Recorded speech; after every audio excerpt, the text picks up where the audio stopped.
Hello mga kabebe! Ayan, bago ang lahat, batiin mo natin si Baby Kiel ng happy 6 months old, Baby Kiel. 6 months na kasi siya.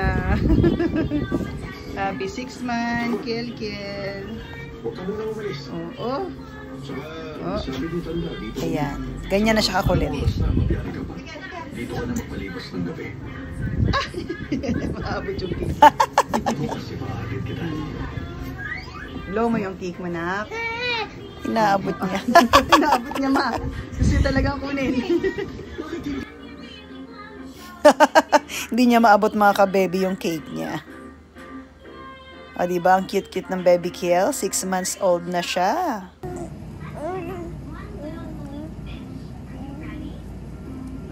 May lakas na siyang kumain ng puree, mga ka-bebe. Ayan. Pagdating ng 6 months, mga ka-bebe, pwede natin pakainin si baby.